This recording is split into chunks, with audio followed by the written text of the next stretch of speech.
Good night, this is Fumi's Sleepy Time Stories. Tonight's bedtime story is about to begin. Long, long ago, there lived an old bamboo cutter. He would go into the mountains and fields to cut bamboo, using it for all kinds of things in his daily life. His name was said to be Sanuki no Miyatsuko no Mikado. One day, among the bamboo he was cutting, he found a stalk that glowed with a strange light. Startled, he drew near and looked closely. Inside the hollow of the bamboo, a tiny person no taller than 3 inches sat, shining beautifully. The old man said, "I see her in the bamboo each morning and evening. Surely this child was meant to be mine." So he gently picked her up in his hands and brought her home. He entrusted her care to his wife, the old woman, who raised her lovingly. The child was so lovely that there were no words to describe her beauty. Because she was still very small, they kept her in a basket and nurtured her with great care. Ever since the bamboo cutter found the child, whenever he went out to harvest bamboo, he would discover golden stalks with treasure between each joint, more often than not. In this way, he gradually became a wealthy man. As the days passed and the girl grew, she matured with astonishing speed. By the time 3 months had gone by, she had already grown to the size of a proper young lady. So they arranged for a ceremony to tie up her hair, dressed her in fine robes, and gave her a formal coming-of-age celebration. They kept her hidden behind curtains and raised her with reverence and care. The girl's appearance was so pure and dazzling that there was nothing like her in the world. Her presence filled the entire house with light, leaving no corner dark. Even when the old man was ill or in pain, just looking at the child would ease his suffering. His anger and sorrow would vanish upon seeing her. The bamboo cutter continued his work for many years and became a man of great influence. As the child grew into a splendid maiden, they summoned Mimurodo no Saibu Akita to name her. Akita gave her the name Nyotake no Kaguya Hime, the shining princess of the flexible bamboo. To celebrate, they held a 3-day banquet, full of music and joy. They invited people, men and women alike, and all celebrated in awe and delight. Soon, the fame of Kaguya Hime's beauty spread across the world. Noblemen and commoners alike said, "How might I win this princess for myself? Even to lay eyes on her would be a blessing." Even those who lived nearby could not easily catch a glimpse of her. At night, unable to sleep, they would creep out into the darkness, digging holes through fences and peeking through crevices just to catch a fleeting look at her. From this, people began to use the word yobai, stealthy night visits to Zhao, a beloved. Though many wandered aimlessly and obsessed over her beauty, nothing ever came of it. Even if they tried to speak to the household, they were ignored completely. Some nobles stayed nearby day and night, never returning home. Those with no wit eventually gave up, saying, "This fruitless pursuit is not worth the trouble." Among all these, there were 5 who persisted without ceasing, the most handsome and elegant men of their time, famed for their love and devotion. They were Prince Ishitsukuri, Prince Kuramochi, the Minister of the Right, Abe no Miyushi, the Major Counselor, Otomo no Miyuki, and the Middle Counselor, Isonokami no Maro. These 5 were so enamored that even hearing of someone's faint beauty would make them rush to meet her. They longed to see Kaguya Hime so desperately that they could not eat or rest, loitering around her house. But all their efforts proved fruitless. Letters were sent, but no replies came. They composed sorrowful poems, yet she offered no response. Even during the harshest of months, freezing cold in November and December, scorching heat in June, they did not stop visiting. They would sometimes plead with the bamboo cutter directly, saying, "Please, let me marry your daughter," bowing low, rubbing their hands in supplication. But he replied, "She is not my real daughter, so I cannot decide for her." And so, the months passed. These men returned home, heavy-hearted. They prayed and made vows at temples, hoping to forget her, but their hearts could not let go. Each thought, surely in the end, she must choose one of us. With such thoughts, they continued to court her fervently.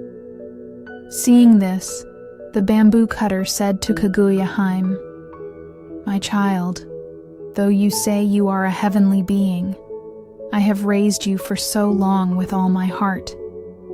Please, listen to what I have to say."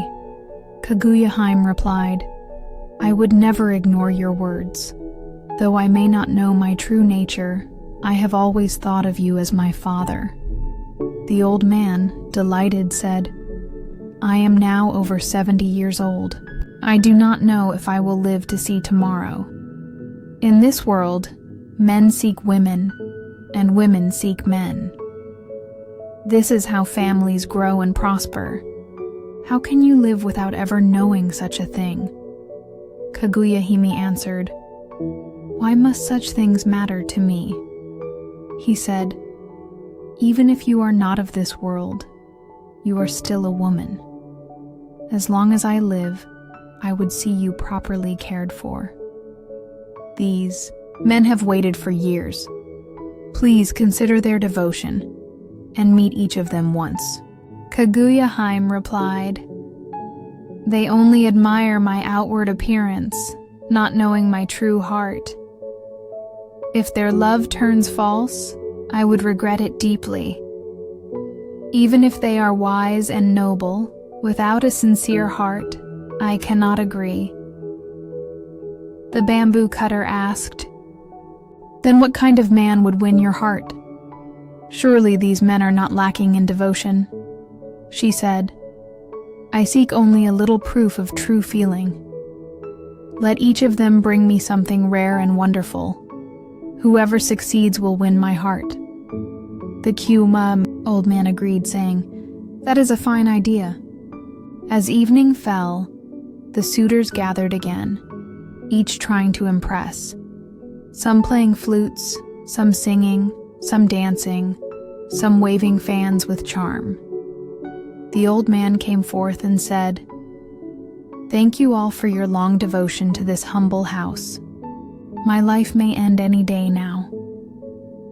I asked her to choose one of you, but she said, "Unless I know the depth of each heart, I cannot decide."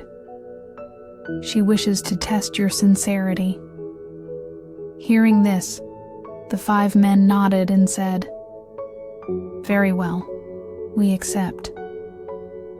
Then, the bamboo cutter spoke to each, to Prince Ishitsukuri. "In India, there is a holy stone bowl used by Buddha. Please retrieve it for her." To Prince Kuramochi, "In the eastern sea lies Mount Horai.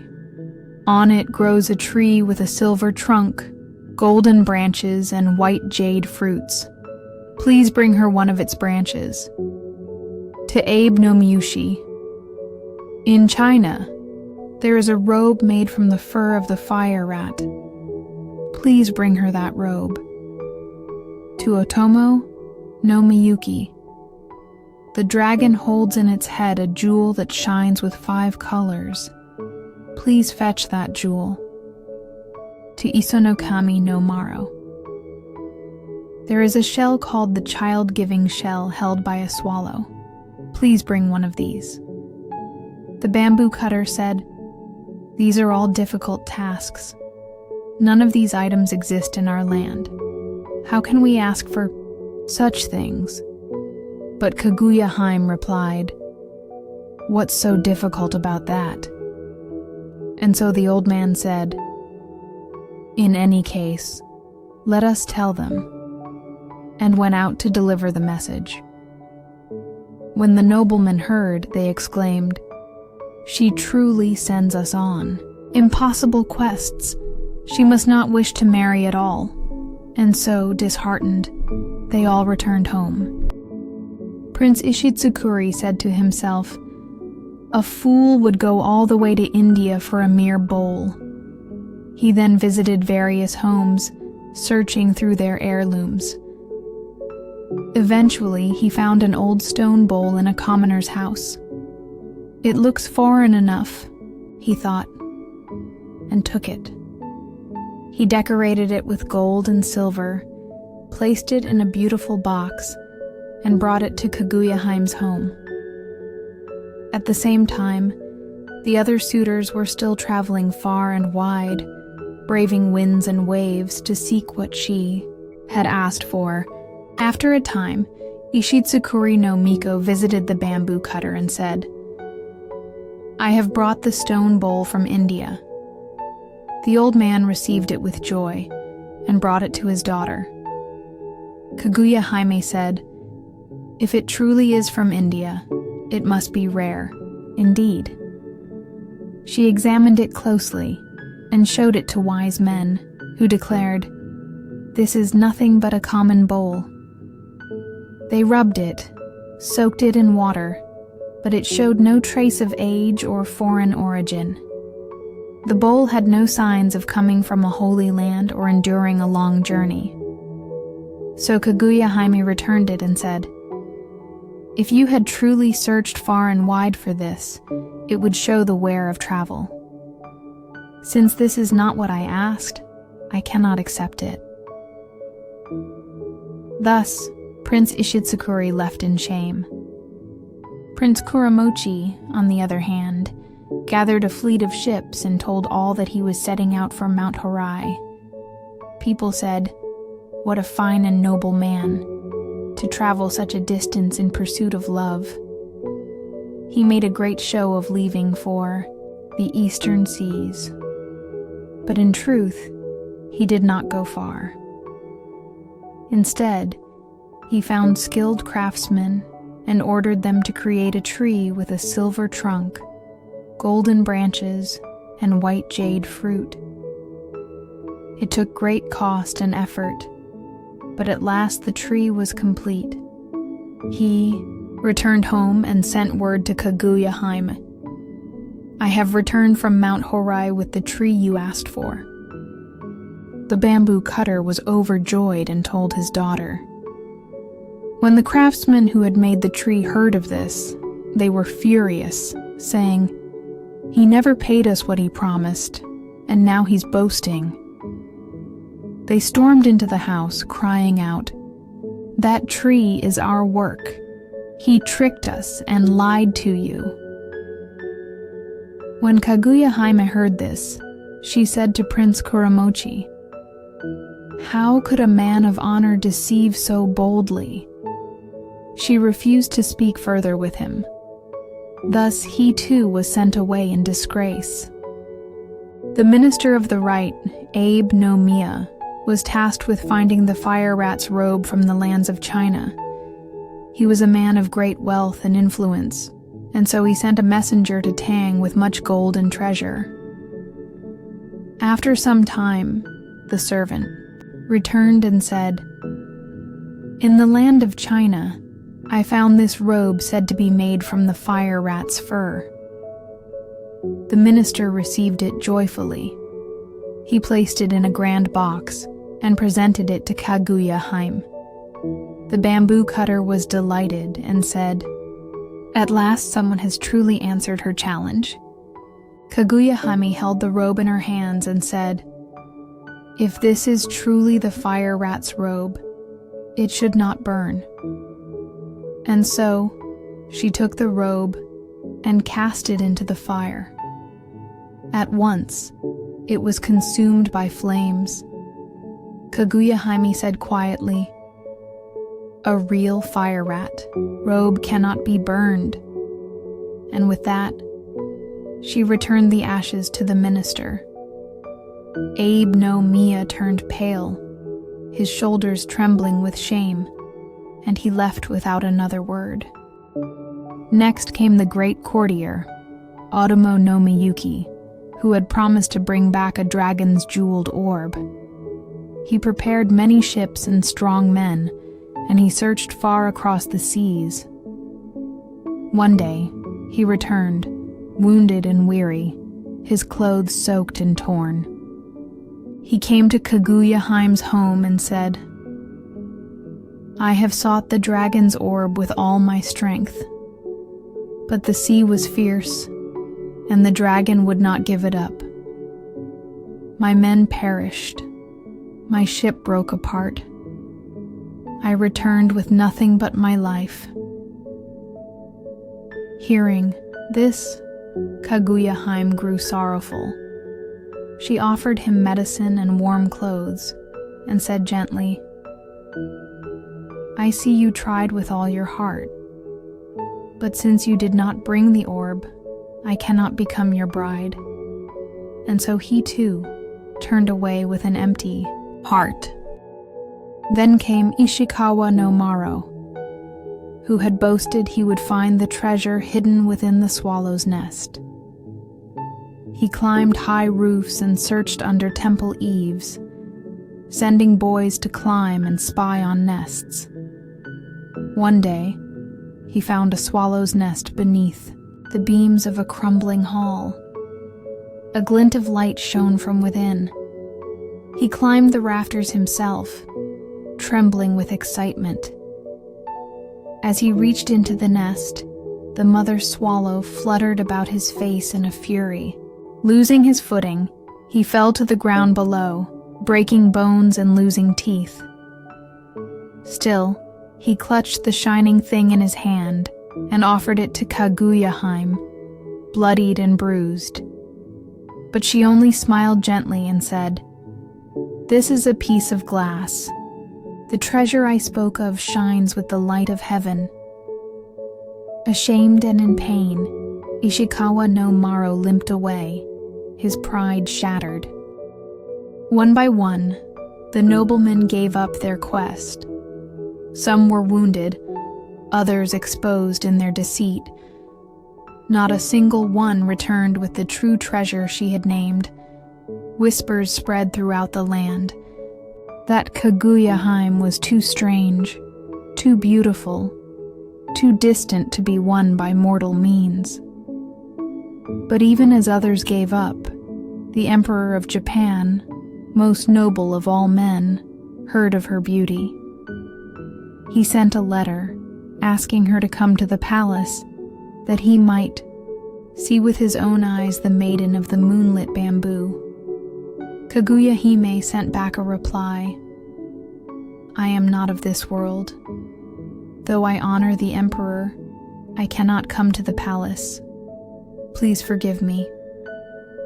Yet the Emperor was not angry.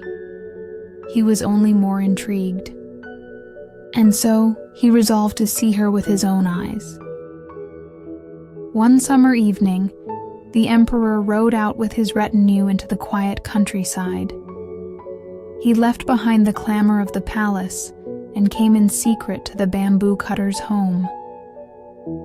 There, beneath the soft glow of lanterns, he saw her. Kaguya Hime, more radiant than the moon above. She bowed low, her sleeves trailing like clouds. The Emperor, moved beyond words, asked her to come with him to the palace as his empress. But Kaguya Hime lowered her eyes and said, "I cannot go with you, no matter how noble your heart. I do not belong in this world." The emperor, sorrowful yet respectful, replied, "Then let me come and see you now and then, even if only from afar." She gave him a small smile, and from that day on, letters passed quietly between the palace and the bamboo grove. As the seasons turned, Kaguya Hime grew quieter, her gaze distant.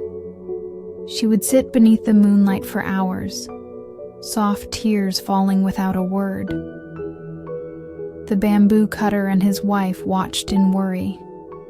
At last, one night, she spoke. "I must tell you the truth," she said, her voice as gentle as falling rain.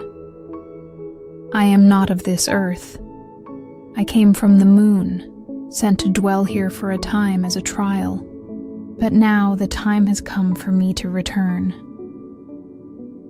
The old couple cried out in sorrow, clinging to her sleeves. "No, no," they wept. "You are our daughter.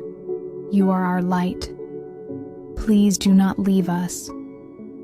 Tears welled in Kaguya Hime's eyes, but she could only shake her head. "The moon people will come for me on the night of the next full moon. There is nothing I can do."